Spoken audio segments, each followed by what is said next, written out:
بعض جگہوں پہ بعض لوگ بڑے تیز ہوتے ہیں، یعنی ان سے آپ کی ملاقات ہوتی ہے تو بندے کو محسوس ہوتا ہے کہ یار اسے تو پہلے ہی ساری باتوں کا پتہ ہے، اور کئی دفعہ ان سے ملنے کے بعد احساس ہوتا ہے کہ یار اس سے تو تھوڑا سیکھ ہی لیتے تو بہتر تھا، یہ تو بات بڑی آگے نکل گئی۔ سارا پتہ ہوتا ہے، باشعور ہوتے ہیں، لیکن ڈر آتا ہے اللہ سے۔ اتنا باشعور آدمی، سمجھدار، پنچایت، پریا، لوگ، دین، دنیا سارا پتہ ہے، نماز کا ٹائم آ گیا تو وہ چھپتا پھرتا ہے، اس کی طبیعت پر بوجھ بن رہا ہے معاذ اللہ اللہ کے حضور حاضر ہونا، اسے خیر کا کام کرنا پڑ رہا ہے تو وہ ادھر ادھر نکلتا جا رہا ہے۔ تو سوال یہ ہے کہ پھر یہ شعور کا کیا مطلب رکھا ہوا ہے ہم نے؟ پھر اللہ سے دعا کرنے کی ضرورت نہیں۔ وہ حضرت عارف رومی رحمۃ اللہ تعالیٰ علیہ فرمایا کرتے تھے بعض لوگوں کو رب سارا کچھ دیتا ہے، سجدے کی توفیق نہیں دیتا۔ اس کا مطلب یہ ہے کہ وہ کہتا ہے یہ سارا کچھ لے اور نکل جا، میرے گھر نہ آنا، رکھ سارا کچھ پاس۔ رب سے عافیت مانگی جائے، اس سے اس کا فضل مانگا جائے، اس سے اس کا کرم مانگا جائے۔ اللہ کے پیارے رسول صلی اللہ تعالیٰ علیہ وآلہ وسلم اس عافیت مانگنے پر زور دیتے، توجہ دیتے۔ میں آپ کو صحیح بتاتا ہوں، رب نے اگر کسی بندے کو عافیت میں رکھا ہو نا تو حالات کیسے بھی برے چل رہے ہوں اس کا بگاڑ کچھ نہیں سکتے۔ اور اللہ تعالیٰ معاف کرے 100 دفعہ خاکم بدہن، اگر کسی وقت اس کے کرم کی نگاہ پھر جائے تو پھر سارے اسباب سمیت بھی انسان اپنے پیروں پہ کھڑا نہیں رہ سکتا۔ اس سے جب تک طلب کرم نہیں ہوتا، طلب عافیت نہیں ہوتی، اس کی بارگاہ سے جب تک بندہ مومن پورا رجوع نہیں کرتا، یہ عافیت اتنی اعلیٰ چیز ہے کہ نبی پاک علیہ السلام نے فرمایا اذان اور اقامت کے درمیان جو وقت ہوتا ہے اس میں دعائیں رد نہیں ہوتی۔ دعا مانگا کرو گے تمہاری اللہ اپنے فضل سے قبول کر لے گا۔ عرض کی یا رسول اللہ کیا مانگے؟ تو فرمایا عافیت مانگو رب سے۔ حضرت انس بن مالک حدیث کے راوی ہیں رضی اللہ تعالیٰ عنہ، یہاں بھی فرمایا یہ عین قبولیت کا ٹائم ہے، اب اللہ سے عافیت مانگ لو، اس کی پناہ۔ ہم دعاؤں میں بھی محدود ہو جاتے ہیں۔ رب دا طالب کوئی نہ ملیا، جو ملیا طالب زردہ ہو۔ جب عافیت، ایک بزرگ تھے ہر وقت اللہ سے عافیت مانگتے تھے، ہر وقت اللہ سے عافیت مانگتے تھے، ہر وقت عافیت مانگتے تھے۔ لوگوں نے پوچھا، لوگ ان کو صالح جانتے تھے، نیک سمجھتے تھے کہ حضور آپ اور کوئی دعا مانگتے نہیں، عافیت ہی مانگتے ہیں۔ فرمانے لگے میں مانگا کرتا تھا شروع میں، بعد میں خیال آیا ہے اور بھی دعائیں مانگا کرتا تھا، یہ احساس بعد میں نصیب ہوا۔ فرماتے میں مزدوری کرتا تھا، مال برداری کرتا تھا، ایک جگہ پہ ڈیوٹی کر رہا تھا تو تھک گیا، اور وہ جو کام لینے والے لوگ تھے ان کے رویہ بھی بڑا ترش تھا، تکلیف ہوئی۔ تو میں نے اپنے مالک کی بارگاہ میں عرض کی مالک اگر 2 روٹی بغیر مجھے مشقت کے مل جائے دن میں تو تیری بارگاہ تو بڑی کریم ہے۔ کہتے ہیں میں نے یہ دعا مانگ لی، ذرا میں تھوڑا آگے بڑھا تو 2 بندے آپس میں لڑ رہے تھے، میں ان کی صلح کرانے کے لیے، انہیں بچانے کے لیے آگے بڑھا تو میں جس کو چھڑا رہا تھا دوسرے نے میرے اوپر ضرب لگا دی، میرا بھی سر پھٹ گیا۔ تھوڑی دیر کے بعد وہاں پولیس آ گئی، وہ تینوں کو لڑنے والا سمجھ کے اٹھا کے لے گئے، مجھے جیل ہو گئی۔ 2 روٹیاں بغیر مشقت کے روز ملنی شروع ہو گئی۔ دعا مانگی تھی نا کہ یا اللہ 2 روٹیاں مل جائے نا بغیر مشقت کے، کہتے ہیں وہ 2 روٹیاں روز ملتی، کوئی کام نہیں کرنا پڑتا تھا، پر جیل ہو گئی۔ فرماتے میں بڑا پریشان تھا، روز روٹیاں پابندی سے آتی اور بہترین آتی، کھانا ملتا۔ پھر کچھ عرصے کے بعد میں نے سوچا کہ یار یہ دعا تو قبول ہو گئی نا تیری، اب تو اگر اس پر کوئی الگ بات کرے گا تو وہ تو غلط کرے گا۔ کہتے پھر خود ہی میرے دل میں اللہ نے بات ڈالی اور میں نے عرض کی مالک 2 روٹیاں نہیں، مجھے تو عافیت چاہیے، مجھے تو عافیت دے، میرے اوپر تو کرم فرما، تو نظر رحمت کر، جے ایک قطرہ بخشے مینوں، جے ایک قطرہ بخشے مینوں تے کام بن جاندا ہی میرا، مہربانی کر عافیت عطا کر۔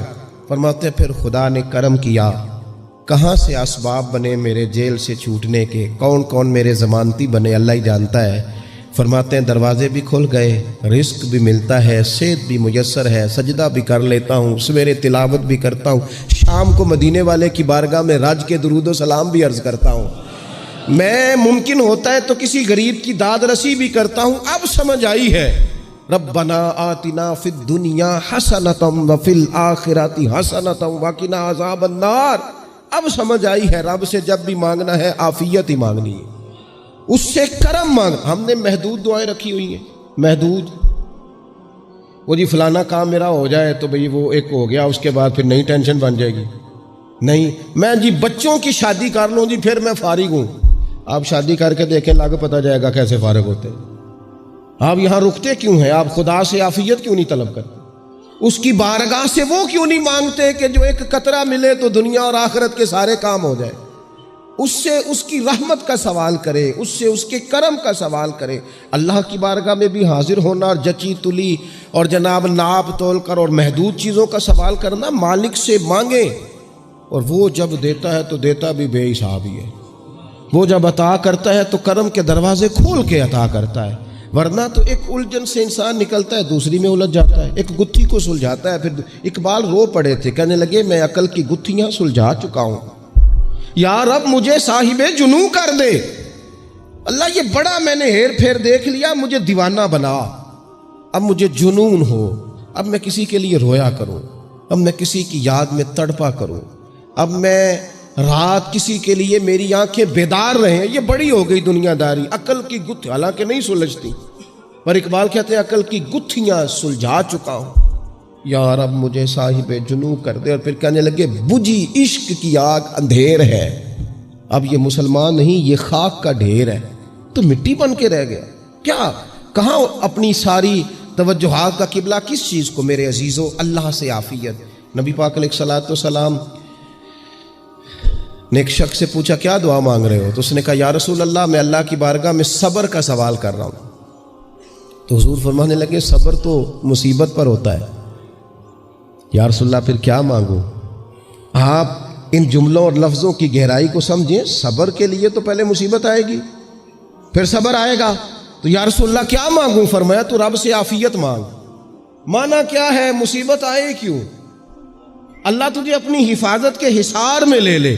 وہ وقت ہی کیوں آئے کہ جب تیری طبیعت الجھ جائے, جب تو پریشان ہو جائے, جب تو اللہ سے عافیت مانگنا. جب تو عافیت مانگے گا تو اگر کبھی مشکل آئے گی بھی نہ تو خدا پھر اپنے فضل سے مشکل سے نکلنے میں رستہ بھی بڑی جلدی عطا فرمائے گا اور تیرے اوپر فضل فرمائے گا. اگر عافیت, ہارون رشید نا اپنے محل کی چھت پہ ٹہل رہا تھا سب سے اوپر والے چوارے پر, نیچے سے حضرت بہلول دانا گزر رہے تھے, اوپر اس کے ساتھ سپاہی بھی تھے, گن مین بھی تھے. اس نے کہا یہ بابا تو ذرا اوپر اٹھاؤ. انہوں نے ایک ڈولی, ایک ٹوکری سمجھ لیں, اس کو رسیاں باندھ کے نیچے پھینکا.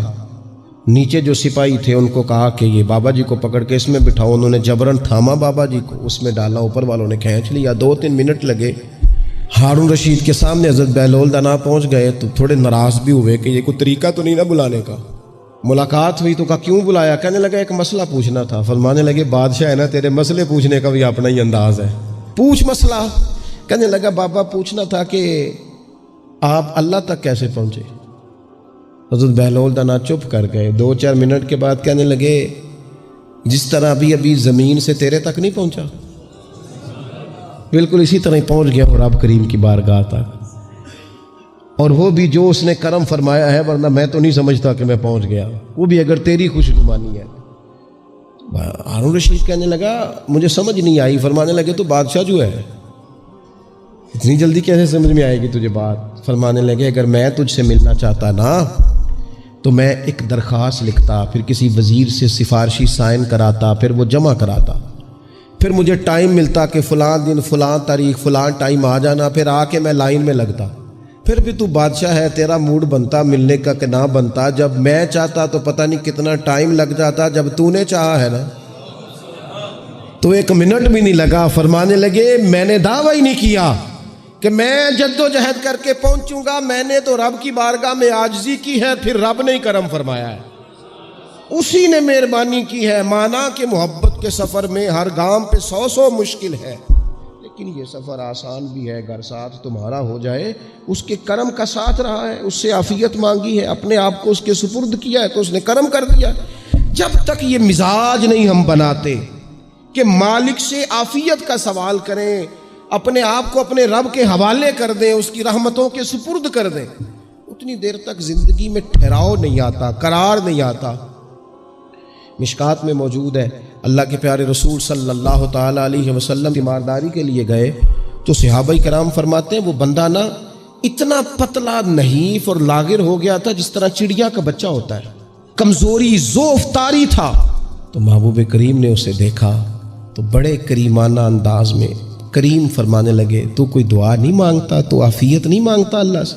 عرض کی یا رسول اللہ صلی اللہ تعالی علیہ وسلم، میں نے اپنے رب کی بارگاہ میں عرض کی ہے مالک قیامت کا عذاب بڑا سخت ہے، میں نہیں برداشت کر سکتا، تو نے اگر مجھے کوئی سزا دینی ہے تو یہی دے لے، قیامت کو نہ دینا۔ تو کہتے ہیں محبوب فرمانے لگے سبحان اللہ، او خدا کے بندے تو رب کی سزا دنیا میں بھی نہیں سہ سکتا، اللہ سے یہ بھی سوال نہ کر، تو رب سے کہہ ربنا آتنا فی الدنیا حسنۃ وفی الآخرۃ حسنۃ وقنا عذاب النار، تو رب سے دنیا میں بھی حسنہ مانگ، بھلائی مانگ، تو آخرت کے لیے بھی بھلائی مانگ، تو اس سے عافیت کا سوال کر، تو نے یہ سوال کیوں کیا؟ عرض کی یا رسول اللہ کرم ہو گیا ہے، مجھے سمجھ آ گئی، اب میں اسی طرح ہی کروں گا۔ عزیز دوستو، ہم کہاں سہ سکتے ہیں؟ ہم دنیا میں رب کی سزا ہم نہیں سہ سکتے، ہم کمزور ہیں، تو گرمی نہیں سہ سکتے، شدید سردی نہیں سہ سکتے، شدت کی بھوک لوگ نہیں سہ سکتے، کوئی آزمائش نہیں سہ سکتے۔ وہ جو لوگ بعض اوقات کہہ دیتے ہیں نا جی فلاں چیز ہمارے اعمال کا نتیجہ ہے، تو میں کیا کرتا ہوں، نہ کو یار ہم تو یہ بھی نہیں سہ سکتے، ہم کہاں برداشت کر سکتے ہیں، ہمیں تو وہ معاف ہی فرمائے، ہم حساب والے ہیں ہی نہیں، ہم تو صرف معافی والے ہیں۔ ہم سے نہ حساب پوچھے، اس نے حساب پوچھا تو پھر تو بڑی مشکل ہو جائے گی، اگر اس نے حساب پوچھا تو بڑی رسوائی ہو جائے گی، اگر حساب پوچھا تو مشکلات سامنے دکھائی دینے لگ جائیں گی۔ ہم سے تو وہ درگزر والا معاملہ کرے، ہم سے تو وہ کہے جا میں نے محبوب کے صدقے تجھے معاف کیا، جا تیرے لیے رحمت